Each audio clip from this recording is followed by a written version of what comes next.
है। पेड़ पौधे तो उसी प्रकार से निर्जीव हैं जैसे पत्थर है, पहाड़ है। और इस भाव के साथ दुनिया के वैज्ञानिक, उनकी अपनी अवधारणा हुआ करती थी। उन्होंने कहा नहीं, ऐसा नहीं है। यद्यपि भारत की ऋषि परंपरा हमेशा जीव की जो 4 प्रकार की श्रेणी बताता रहा है, उसमें स्थावर को भी वह उस श्रेणी में लेता था, यानी पेड़ पौधों को भी, वनस्पतियों को भी उस श्रेणी में वह लेता रहा है। उसको भी पहले से यह मान्यता रही है कि नहीं, उसमें भी प्राण है, उसमें भी संवेदना है, वह हमारे व्यवहार को समझता है। और उन्होंने वह प्रयोग दुनिया के लोगों को दिखाया करके किस रूप में? उन्होंने 2 पेड़ लगाए, एक समान परिस्थितियां दी, एक समान जलवायु, एक समान प्रकार की उन्हें उपजाऊ भूमि दी, खाद पानी दिया, एक समान प्रकार की परिस्थितियां उन सबके सामने प्रस्तुत किया। और दोनों को अपने आप प्रतिदिन जाते थे, दोनों पौधों पर वह बराबर समान रूप से पानी डालते थे, खाद पानी देते थे, सबको समान रूप से उन्हें सभी प्रकार की खुराक वगैरह जो भी लगती थी वो सब देते थे। लेकिन दोनों के प्रति उनका व्यवहार में भारी अंतर रहता था। एक पेड़ जिसके बारे में वो जाते थे उसको पुचकारते थे तो बड़ा हो जाएगा, फलेगा, फूलेगा, खूब आगे बढ़ेगा, तेरे वंश में वृद्धि होगी। और दूसरे के पास जाते थे, उसको दुत्कारते थे तो सूख जाएगा, तो नष्ट हो जाएगा, तो ठूंठ। उसका दुष्परिणाम सैकड़ों वर्षों तक इस देश को भुगतना पड़ा, हम सबको भुगतना पड़ा।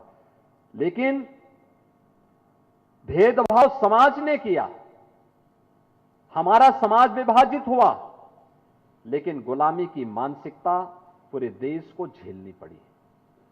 पूरा देश उसकी चपेट में आया। और गुलामी की मानसिकता क्या होती है? अपनापन भूल जाती है, अपना वैभव भूल जाती है, अपना गौरव भूल जाती है, अपने विरासत को विस्मृत कर देती है। यही तो भारत के साथ हुआ, यही भारत के साथ हुआ है। भारत के लोगों ने यह मान लिया कि जो भारत का है वह तो पिछड़े का प्रतीक है, जो भारत का है उसमें दम नहीं है। हम लोगों को मान लिया कि नहीं, संस्कृत की जगह इंग्लिश, भारत के राष्ट्रीय महापुरुषों की जगह कोई विदेशी हीरो, भारत के सर्वश्रेष्ठ ग्रंथों की जगह कोई विदेशी ग्रंथ, भारत के सर्वश्रेष्ठ लेखकों की मौलिक कृति की जगह किसी विदेशी लेखक की कृति, और भारत की विरासत में प्राप्त हुई किसी भी अन्य महत्वपूर्ण तथ्य की जगह विदेशी अच्छा है, सर्वश्रेष्ठ है, यह भाव हर भारतीय के मन में भर दिया गया। और गुलामी की इस मानसिकता में यह देश जीता रहा है।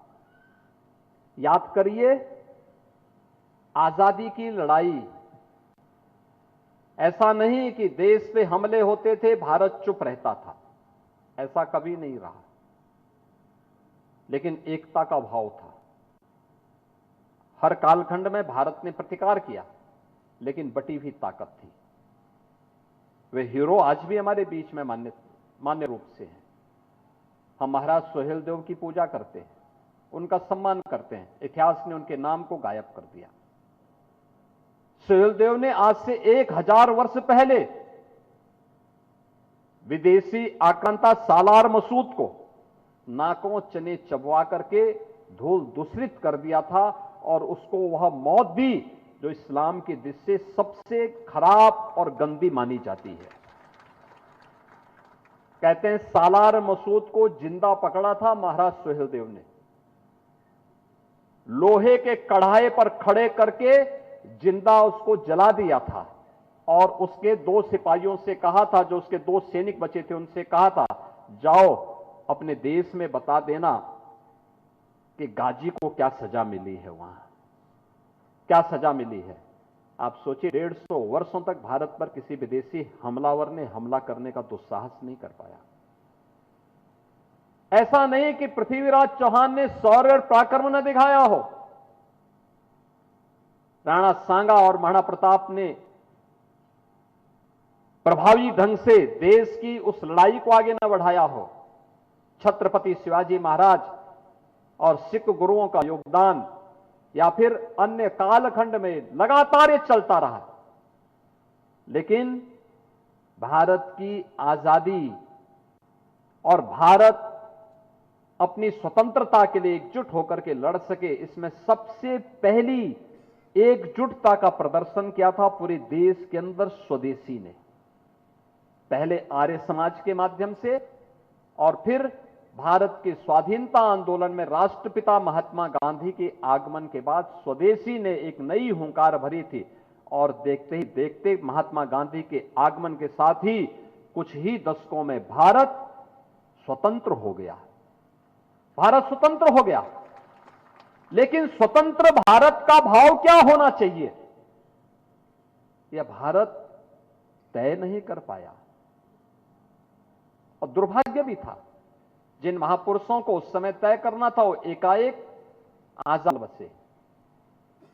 सरदार वल्लभ भाई पटेल कुछ प्रयास करते और समय चल बसे। और भी अन्य ऐसे तमाम महापुरुष थे। नेताजी सुभाष चंद्र बोस आजादी के कुछ समय पहले ही वे पूरे परिदृश्य से गायब हो गए, उन्हें गायब कर दिया गया। ऐसे अनगिनत योद्धा थे जो इस लड़ाई को आगे बढ़ाना चाहते थे, भारतीय दृष्टि से आगे बढ़ाना चाहते थे।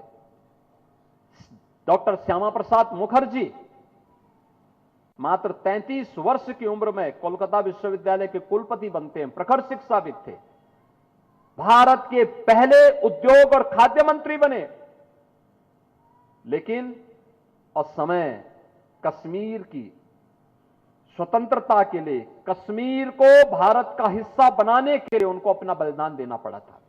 वे सभी महापुरुष एक एक करके चलते बने। और दुर्भाग्य से भारत की नींव जिन लोगों के हाथों में उसको सुदृढ़ करने का दायित्व था, उन्होंने सुदृढ़ करने की बजाय उसी गुलामी की मानसिकता का लेपन लगा करके भारत को आगे बढ़ाना प्रारंभ किया। कितना भी प्रयास किया गया, लेकिन 1947-50 से लेकर के 2014 तक भारत देश की दुनिया की केवल 11वीं अर्थव्यवस्था बन पाया था। और 14 से लेकर के अब तक भारत दुनिया की अब तक चौथी बड़ी अर्थव्यवस्था बन चुका है। और इस वित्तीय वर्ष के अंत तक भारत दुनिया की तीसरी बड़ी अर्थव्यवस्था बन जाएगा। भारत की प्रति व्यक्ति आय में वृद्धि हुई है, काफी वृद्धि हुई है। हर एक क्षेत्र में हमने नित्य नए प्रतिमान। भारत की आमदनी बढ़ी तो इंफ्रास्ट्रक्चर भी मजबूत हुआ और वेलफेयर की स्कीम को भी भारत ने तेजी के साथ आगे बढ़ाया। कोई सोच सकता है भारत पिछले 5.5 वर्ष में 80 करोड़ लोगों को राशन की सुविधा का लाभ दे रहा है। दुनिया के अंदर कोई देश दे रहा है। आप सभी लोग गोरखपुर में रहते हैं। 1977 से 2017 तक हम लोगों ने इंसेफ्लाइटिस की कहर को अपनी आंखों से देखा है। तड़पते हुए बच्चों को, मरते हुए बच्चों को हम लोगों ने अपनी आंखों से देखा है। याद करिए, इंसेफ्लाइटिस की वैक्सीन जापान ने 1905 में बनाई थी। भारत में आने पर उस वैक्सीन को 100 वर्ष लगे। 100 वर्ष भारत में आने में लगे। और 2017 में जब डबल इंजन की भारतीय जनता पार्टी की सरकार प्रदेश में बनी, तब 40 वर्ष के बाद उस बीमारी के उपचार की दिशा में ठोस कदम उठाए गए और आज वह बीमारी पूरी तरह समाप्त हो गई।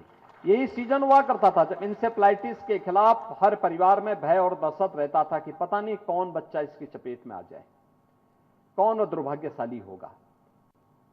और आज ऐसी कोई भय नहीं। आज तो हमारे यहां हर परिवार में अब इंतजार रहता है पर्व और त्योहार का। पर्व और त्योहार आएंगे, हम इस पर्व और त्योहार के साथ जुड़ेंगे। एक उत्सुकता होती है, एक उमंग होता है। हर परिवार एक नए सुबह के लिए, एक नए भोर के लिए इंतजार करता है, जिससे एक नया उत्साह उसके जीवन में आ सके। देश के अंदर आजादी के पहले से लेकर के 2014 तक केवल 74 एयरपोर्ट बन पाए थे। आज इनकी संख्या बढ़ चुकी है 160, यानी इन 11 वर्षों में इस संख्या बढ़कर के 160 तक पहुंच गई। एम्स कुल पहले 7 थे, आज इनकी संख्या बढ़कर के हो गई है 23, यानी एक बड़ी संख्या सेंट्रल यूनिवर्सिटीज और इंस्टीट्यूशंस 450 की संख्या में बने हैं। मेट्रो 230 किलोमीटर से बढ़कर के आज 1050 किलोमीटर से अधिक मेट्रो लाइन बिछ चुकी है देश के अंदर। वेलफेयर की स्कीम के बारे में 4 करोड़ गरीबों को एक आवास इन 11 वर्षों में प्राप्त हो गया। करोड़ लोग आयुष्मान भारत की 5 लाख रुपए की स्वास्थ्य बीमा का कवर प्राप्त कर रहे हैं। 10 करोड़ परिवारों को उज्ज्वला योजना का फ्री में कनेक्शन उपलब्ध हुआ। 11 करोड़ गरीबों के घर में शौचालय बन गए। यानी एक लंबी फेहरिस्त है, एक लंबी सूची है। पैसा था, अर्थव्यवस्था मजबूत हुई तो वेलफेयर के दायरे आने में मदद, गरीब कल्याणकारी योजनाओं को प्रभावी ढंग से आगे बढ़ाने में मदद मिली।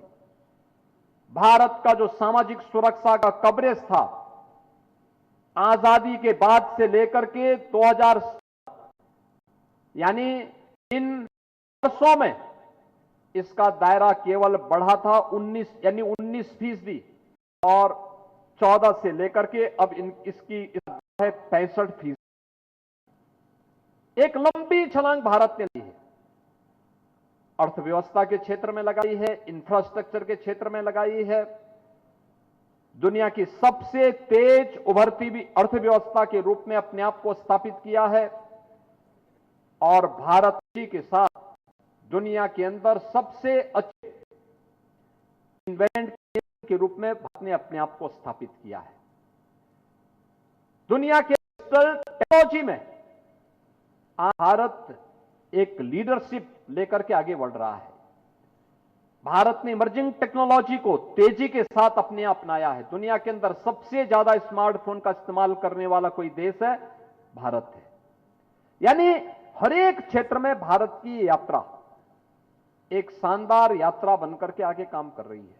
कोई सोचता था युवाओं के बारे में, अनेक स्कीम आई, अनेक कार्यक्रम उनके लिए प्रधानमंत्री जी के द्वारा लागू किए गए। इस अभियान के क्रम में अच्छे वर्ल्ड क्लास उनके लिए एजुकेशन के संस्थान स्थापित हों।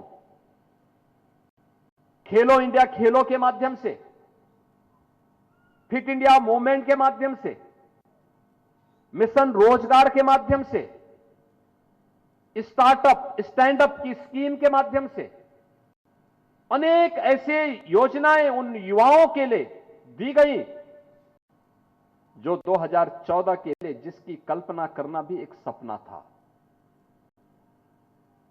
महिलाओं के लिए अनेक अभियान चलाए गए। आप याद करिए, बेटी बचाओ बेटी पढ़ाओ से है, मातृ वंदना योजना है, कन्या सुमंगला योजना है,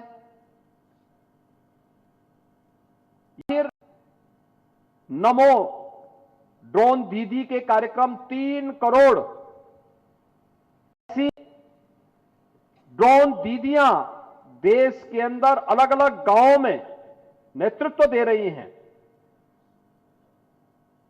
या फिर महिला स्वयंसेवी समूह के माध्यम से 10 करोड़ महिलाओं के द्वारा अलग अलग क्षेत्र में स्वावलंबन के नए प्रतिमान स्थापित करने का कार्यक्रम,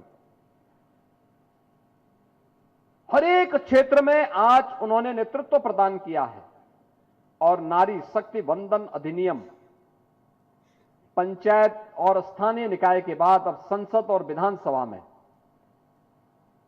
33% उन्हें भी आरक्षण की सुविधा का लाभ मिले, और इसके लिए किसी रवि किशन की सीट नहीं लेनी पड़ेगी, बल्कि उनके लिए अलग से सीट अलग से बनाई जाएगी।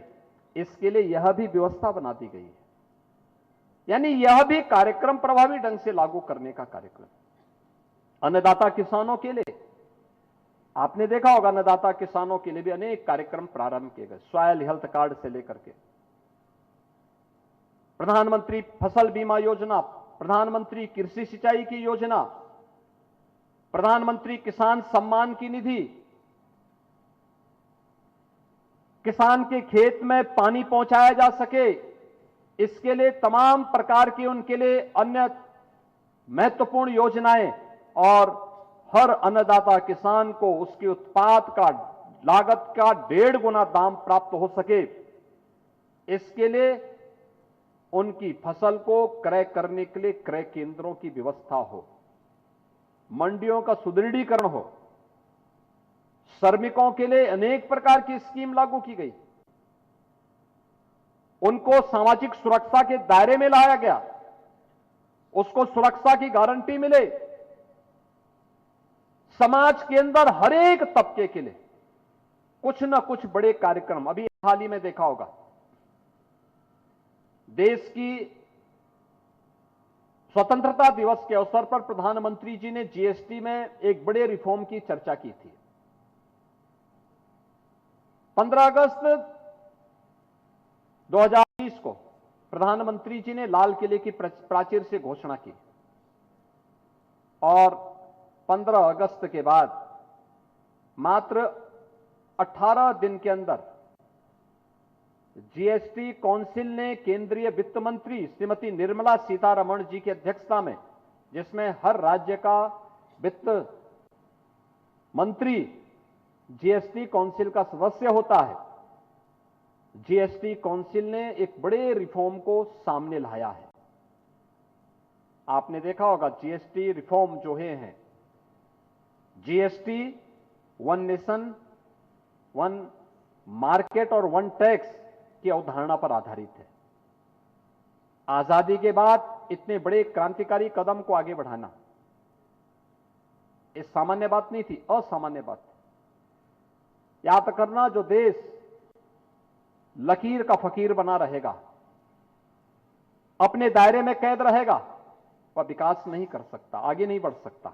उसको रिफॉर्म करने होंगे, हर एक फील्ड में रिफॉर्म करने होंगे, अधिक से अधिक छूट देनी पड़ेगी, अधिक से अधिक लोगों को उसके दायरे में आने के लिए स्वतंत्रता देनी पड़ेगी, बिना किसी बाधा के, चाहे वह ईज ऑफ डूइंग बिजनेस हो, चाहे वह फेयरलेस बिजनेस हो, चाहे वह ईज ऑफ लिविंग हो, इन सभी के लिए प्रभावी कदम उठाने पड़ेंगे। और जीएसटी लागू होते समय लोगों के मन में आशंका थी कि समस्याएं आएंगी, इकोनॉमी डूब जाएगी, लेकिन इकोनॉमी डूबी नहीं। भारत का जो अप्रत्यक्ष कर था, जो केवल पहले 5,44,000 करोड़ का था एक वर्ष में, वह जीएसटी के कारण बढ़कर के हो गया 22,70,000 करोड़ का। आप सोचो, एक वर्ष में इतना कलेक्शन होने लग गया। लेकिन इसमें 4 स्लैब दिए गए थे, 5% का, 12% का, 18% का और 28% का। एक 5वां भी है, लेकिन वह 5वां लग्जीरियस आइटम के लिए और सिन आइटम के लिए, यानी जैसे नशीले पदार्थों के लिए और लग्जीरियस आइटम का मतलब जिसको रवि किशन जैसे लोग कुछ उसका उपयोग करते हैं, उनके लिए 40% उसमें है। लेकिन शेष अन्य लोगों को इन 5 दायरे में, 5, 12, 18 और 28, अब नए रिफॉर्म में, नए जो रिफॉर्म हुए हैं, नया जो सुधार, टैक्स का सुधार हुआ है, इसमें 2 स्लैब समाप्त कर दिए गए। 2 स्लैब समाप्त करने का मतलब अब केवल 5 और 18% का स्लैब रह जाएगा। 12 और 28 समाप्त, यानी जिसमें 28% टैक्स था वह घट करके 12% हो गया, 18% रह गया है या 5% आ गया है। घर की वस्तुएं जो भी हम अभी उपभोक्ता वस्तुएं हैं, या तो टैक्स 0 या 5% के दायरे में आ गया।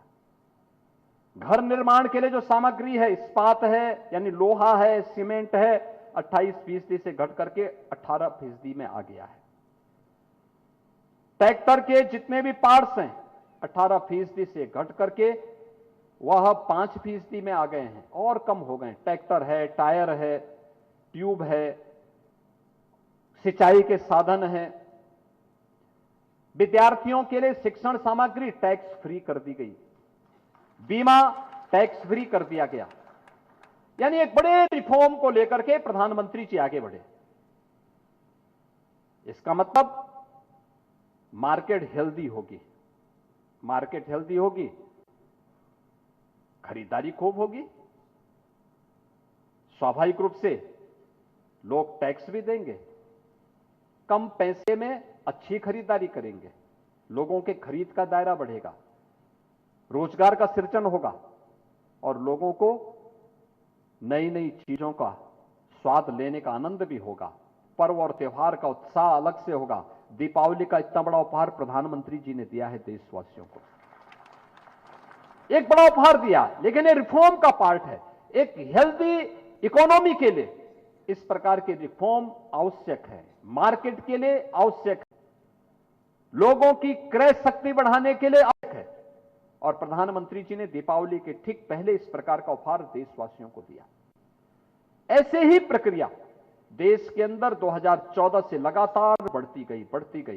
परिणाम था 11 से, जो 11वें नंबर पर हम दुनिया के अंदर थे, आज 4थे नंबर पर आ गए हैं। और इस वित्तीय वर्ष के अंत में भारत तीसरी बड़ी अवस्था में, यानी दुनिया के अंदर क्या 3 इकोनॉमिक पावर होगी, अमेरिका होगा, चीन होगा और भारत होगा।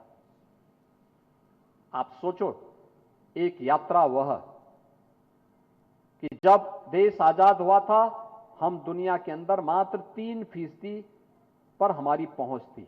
आज दुनिया के एक बड़े मार्केट पर हमारा कब्जा है। आज दुनिया पर भारत का एक बहुत बड़े दायरे में भारत अपने आप को स्थापित करता है। और आज की व्यवस्था में आप देखेंगे तो भारत के बगैर दुनिया का ध्रुवीकरण अत्यंत कठिन होता है। भारत अगर किसी एक ध्रुव के साथ चलता है तो दूसरे की श्वास फूलने लगती है, दूसरे की श्वास फूलती भी दिखाई देती है। यानी ये नए भारत की वो कहानी है जिसको जब योग्य और यशस्वी नेतृत्व प्रदान होता है तो देश कैसे उठ करके खड़ा होता है। ये नए भारत ने प्रधानमंत्री मोदी जी के नेतृत्व में पिछले 11 वर्षों के अंदर देखा है, क्योंकि हमने, प्रधानमंत्री जी ने देश को पंच प्रण का स्मरण कराया था। और पंच प्रण वही कि गुलामी की मानसिकता को समाप्त करना और गौरव की अनुभूति करना। सामाजिक एकता पर बल है तो अपने पूर्वजों के प्रति, अपने सैनिकों के प्रति कृतज्ञता का भाव भी है। और 5वें नंबर पर आता है हर नागरिक का अपना कर्तव्य भी है। हर नागरिक अपने अपने कर्तव्यों का निर्वहन करने लग जाए तो फिर कोई समस्या ही उसके सामने नहीं, देश के सामने फिर कोई समस्या ही नहीं, क्योंकि देश का नेशनल कैरेक्टर बनना चाहिए।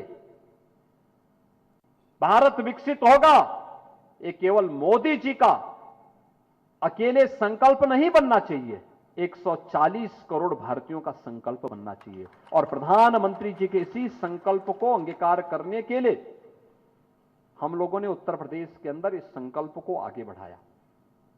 और इस संकल्प के अनुरूप हम लोगों ने भी अपनी कार्य योजना बना करके एक विजन डॉक्यूमेंट को बनाने के लिए हम आज कार्य कर रहे हैं।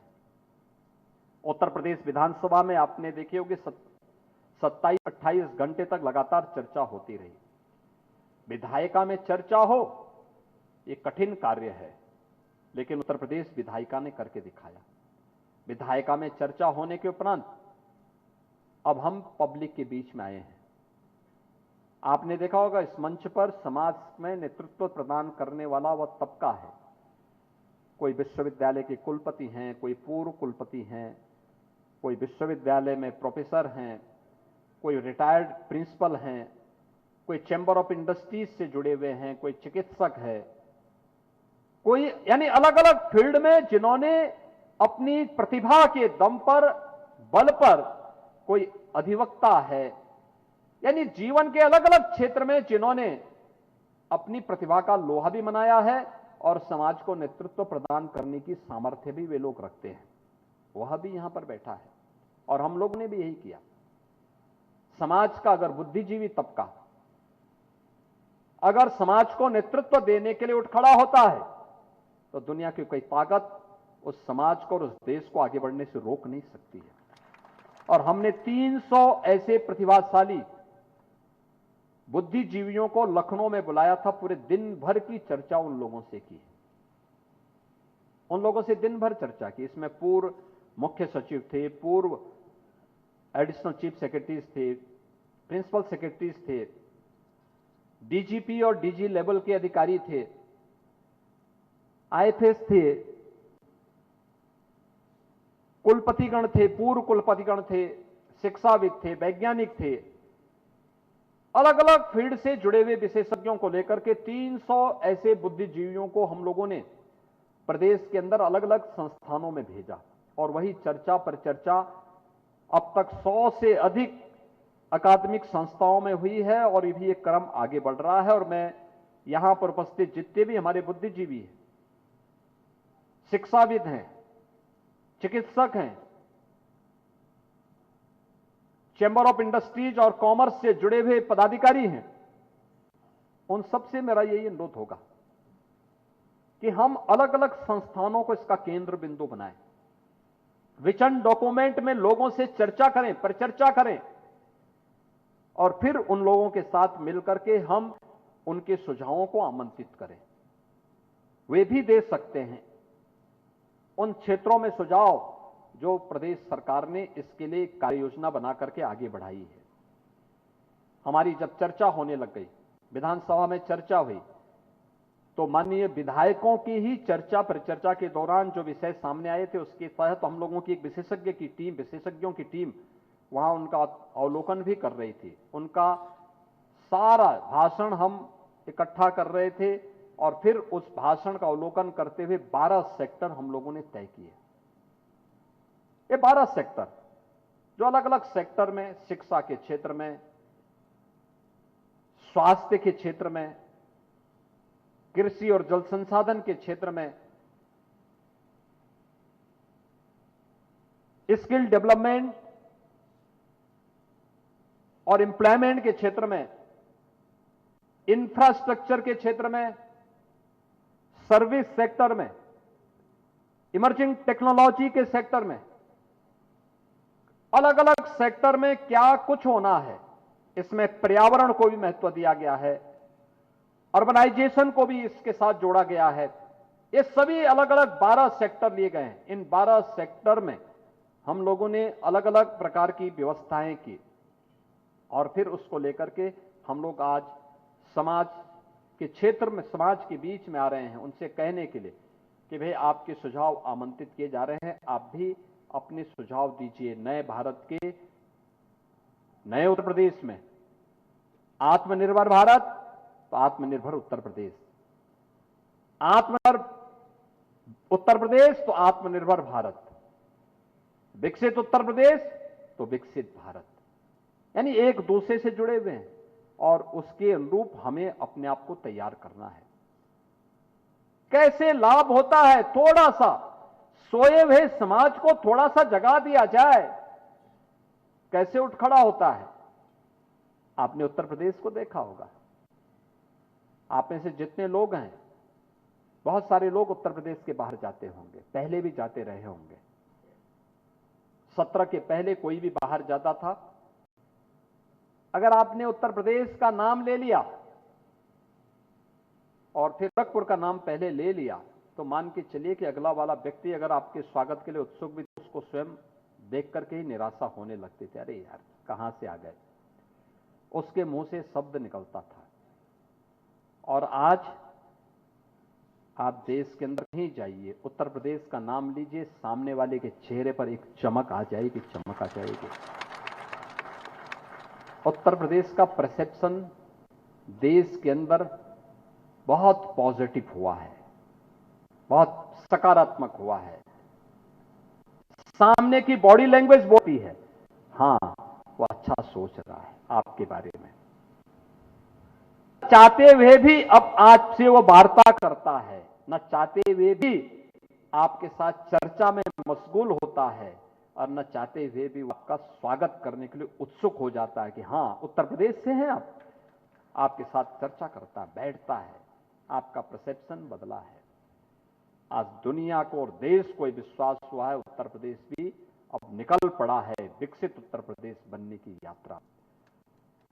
अब उत्तर प्रदेश देश के विकास का बैरियर नहीं है। 17 के पहले उत्तर प्रदेश को बैरियर माना जाता था, एक बीमारू राज्य था, बीमारू राज्य। लोग मानते थे कोई स्कीम हम दिल्ली में बनाएंगे वो फेल होनी ही होनी है, उत्तर प्रदेश में वो फेल हो जाएगी, क्योंकि देश का हर 16वां 17वां आदमी तो यहां यूपी में बैठा हुआ है। तो अगर वह विधेय, अगर वह स्वयं कुछ करना नहीं चाहता है तो सारी स्कीम तो हो जाती हैं अपने आप। लेकिन 17 के पहले जो उत्तर प्रदेश देश के अंदर किसी भी स्कीम में, किसी भी योजना में टॉप बॉटम में होता था, यानी टॉप 3 रहता था, बॉटम 3 में रहता था।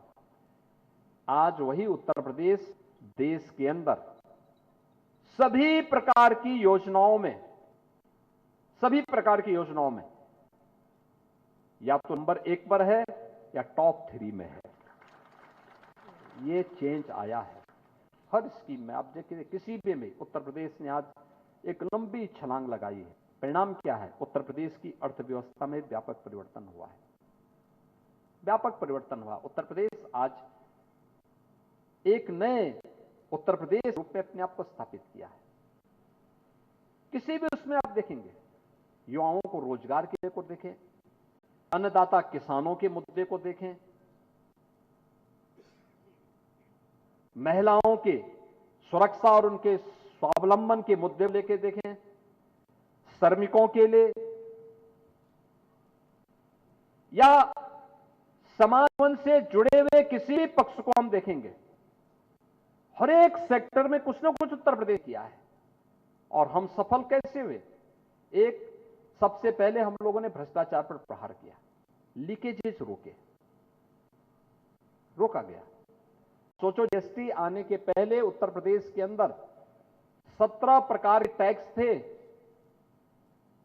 सेल टैक्स भी था, वेट भी था, और न जाने कौन कौन से प्रकार के सेस भी थे, तमाम प्रकार के सेस थे, 17 प्रकार के थे। जीएसटी आने के बाद एकमात्र जीएसटी है, और जीएसटी आने के बाद अब जो व्यवस्था बनी, उत्तर प्रदेश ने कुल 49,000 का हमारा टैक्स उत्तर प्रदेश के अंदर